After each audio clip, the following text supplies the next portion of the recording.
All right, well, why don't we jump ahead to our commentary today? I'll go ahead and start because there's something that's really been bothering me as a member of the media, someone who actually cares about truth telling, and the expectations, the ridiculous expectations that we have when it comes to propping up certain politicians. I don't think that's our jobs. So I want to be clear that it is not the media's job to perform or orchestrate media cover-ups in order to help people win elections. And I've noticed that that is increasingly the expectation toward, left media outlets, liberal media outlets, and I think it's absolutely ridiculous. So there was a story that broke recently. Ryan Grim over at The Intercept found that there was additional corroborating evidence to Tara Reade's sexual assault allegations against Joe Biden. This is a huge story. And regardless of what Ryan Grim decides to do with it, whether he reports on it or not, this is the type of story that will come out.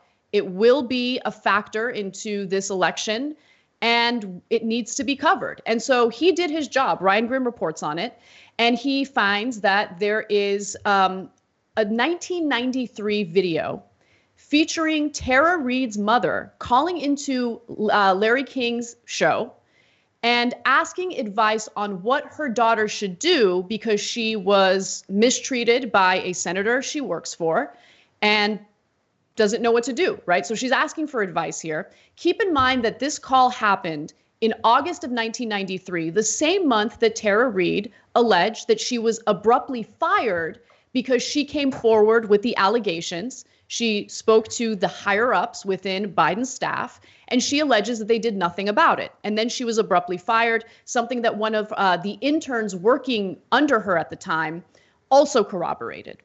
So without further ado, I just want to quickly go to this video.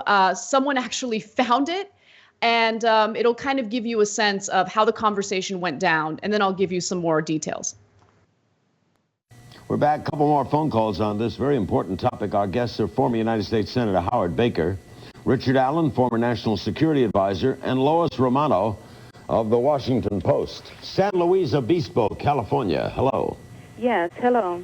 I'm wondering what a staffer would do besides go to the press in Washington.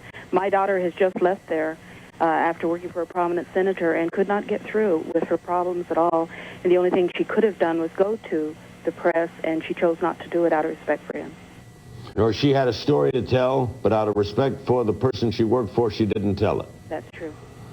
Well, now, but these are the people who do come to the Lois Romanos, right? The staff worker who says, I want to let you know about what's going on, either with my boss or the guy down the hall. And a lot of these people have a sense of obligation. They feel that this public official should be accountable if it's something wrong. They're whistleblowers to the press. Exactly. So this is a pretty explosive story. I want to mention, though, that there weren't any specifics about how Tara Reade was allegedly mistreated based on what her mother said. But Tara Reade did confirm that that was the voice of her mother. And the way that this video kind of came about is because, according to Ryan Grim's reporting, in interviews with The Intercept, Reade also mentioned that her mother had made a phone call to Larry King live on CNN, during which she made reference to her daughter's experience on Capitol Hill. Reade told The Intercept that her mother called in asking for advice after Reade, then in her 20s, left Biden's office. So then after that information gets out, people start researching to see if they can actually find the phone conversation, the video of this exchange, and it comes out. And so Ryan Grim did what a reporter is supposed to do. Ryan Grim is not a political consultant. He is not a campaign strategist. He is a journalist working for The Intercept. And when this kind of story comes out, asking him or demanding of him to hide the story or cover it up is absolutely ridiculous, regardless of what his personal political views are. By the way, there were other moments throughout the development of this story where Tara Reade's statements were corroborated. So, for instance, she said at the time that she spoke to other individuals. Grim reports she told her mother, a close friend, and her brother about both the harassment and, to varying degrees of detail, the assault at the time. Her brother and her friend, who has asked to remain anonymous, both confirmed that they heard about the allegations from Reade at the time. So like all of this evidence is starting to pile up. And the story is unavoidable. You can't pretend like it doesn't exist. And what I keep seeing over and over again is this like shaming toward Ryan Grimm for even reporting on it, for mentioning it, as if, and I think this is the most delusional part, as if the Trump campaign isn't going to bring it up, as if this is not a vulnerability for Joe Biden. It is not the fault of journalists for covering this story. I think that it is political malpractice for the Biden campaign and for Biden specifically to avoid this and pretend like it doesn't exist. This is going to continue growing and they need to address it. And in addition to that, there was a poll this week. I read about it in CNBC and I actually tweeted about it because it showed that both Donald Trump and Joe Biden are virtually tied in some of these battleground states. That is an issue that the Biden campaign should be aware of, right? If they believe that beating Donald Trump is the most important thing to do for this country, then they need to be prepared and they need to know what the numbers are. Instead, you get like this outpouring of angry people who think that you are handing Trump the election because you're simply doing your job in reporting what the facts are.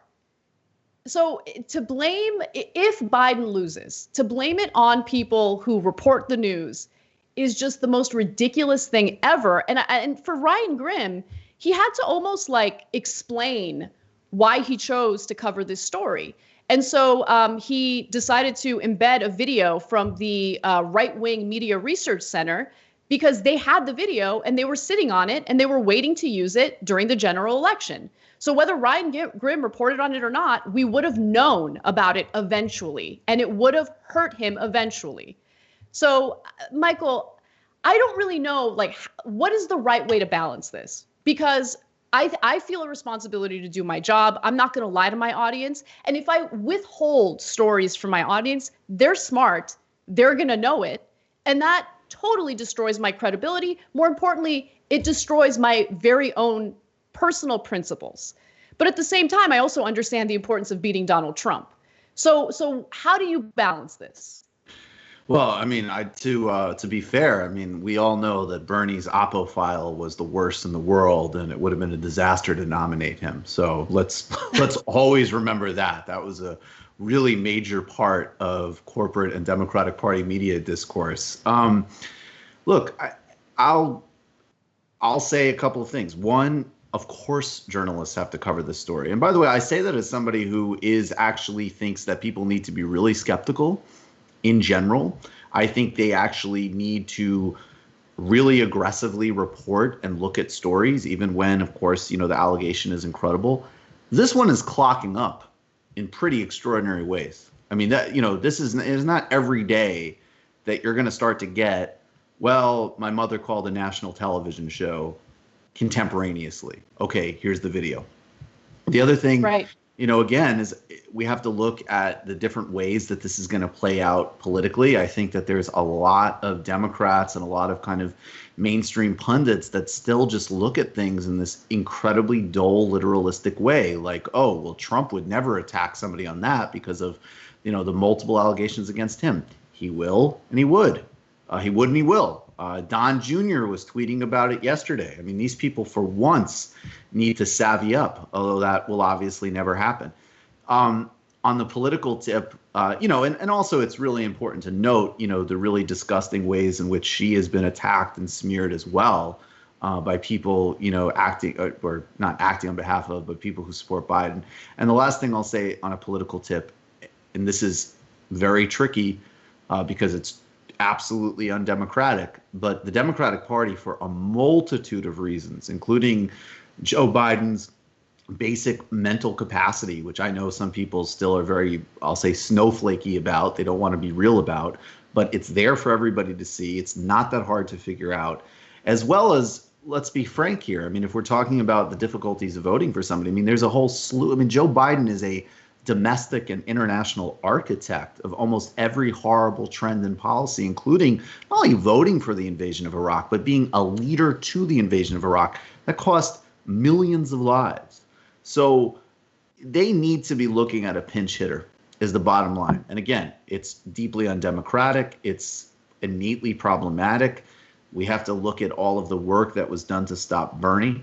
But frankly, if you have any seriousness about defeating Donald Trump, and I'm not willing to be a nihilist about that, Donald Trump does need to be beat. People need to start looking at what plays need to be put in motion to make that happen. Yeah, it's interesting because I agree with you. And what doesn't really seem to be the case is that the very people who claim they want to beat Donald Trump the most, the people who fearmonger about it the most, tend to be the ones who aren't willing to do the work necessary to actually defeat him. Right. And it's incredible what type of nonsense would end up becoming a huge national story about Bernie, right, in an effort to basically destroy his candidacy. I mean, think about it. How many days of the news cycle were dedicated to talking about Bernie Sanders supporters being mean online? At the same time, this story involving Tara Reade has gotten very little attention in legacy media outlets, the very same legacy media outlets that went after Bernie aggressively. And anytime they do cover it, it's only meant to discredit her and talk about her previous support for Russia, because that's apparently the only disqualifying thing to mention. Right, exactly. I mean, it's just embarrassing to bring up the Russia stuff with regards to her. And it shows a kind of childlike conspiracy theory mindset, but 100%. And again, this is why I'll point people to Heidi Matthews again, who had some very interesting critiques out of the gate. Some more broadly and structurally, which are really worth reading and dealing with, but also more just on like the selective political deployment. And, you see that either, people who either could say that people, can, let's hound Bernie for a story that Elizabeth Warren supposedly said that he said about her being elected president.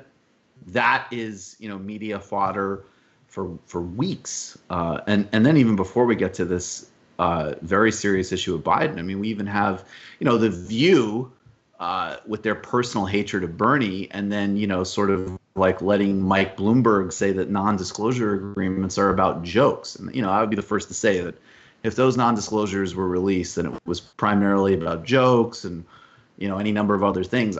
Look, it's not great, but frankly, sure, okay.